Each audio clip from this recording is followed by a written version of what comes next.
দুই শ্রমিকের পরিবারে নেমে এলো শোকের ছায়া, গ্রাম জুড়ে কান্নার রোল। শামসেরগঞ্জের এই গ্রাম শোকে কাতর কেন, ঠিক কি ঘটেছিল? আপনার আনন্দে আমাদের উদযাপন। বিয়ে হোক বা পার্টি, বহরমপুরে এবার luxury banquet hall at golden retreat. জেলায় একমাত্র পিলারলেস ব্যাঙ্কোয়েট, আছে স্পা, সালন, ক্লাব মেম্বারশিপের সুযোগও। বহরমপুর শিল্প তালুকে গোল্ডেন রিট্রিট। সপ্তাহ খানেক হলো পরিবারে আসে খুশির খবর।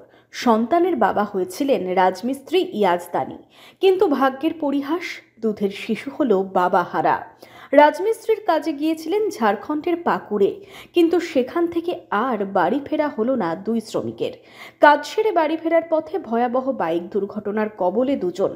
জানা যায়, বাইকের গতি বেশি থাকায় নিয়ন্ত্রণ হারিয়ে গাছে ধাক্কা মেরে নয়াঞ্জলিতে পড়ে যায় বাইক, আর তাতেই প্রাণ গেল শামসেরগঞ্জের তরতাজা দুই যুবকের। দুজন অল্প বয়সী ছেলে, অকাল প্রাণ।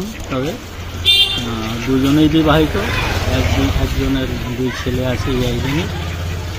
এই একদিনের প্রায় 7 দিন আগে একটা বাচ্চা হয়েছে, এবং যে ব্যারিস্টার তারও প্রায় 5-6টি ছেলে আছে।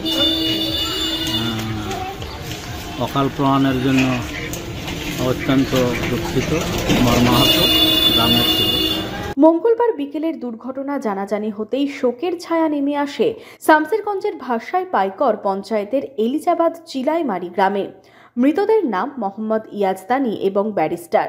দুজনেই এলিজাবাদ চিলাইমারি গ্রামের বাসিন্দা বলে জানা যায়।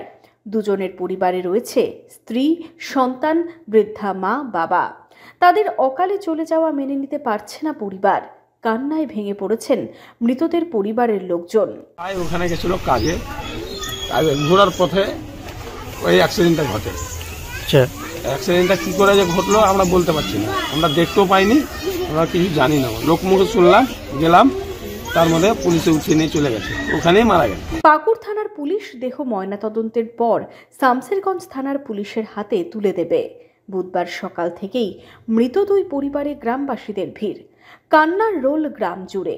মৃতদেহ বাড়ি ফেরার অপেক্ষায় রয়েছেন আত্মীয়রা। শামসেরগঞ্জ থেকে মাসুদ আলীর রিপোর্ট, মধ্যবঙ্গ নিউজ।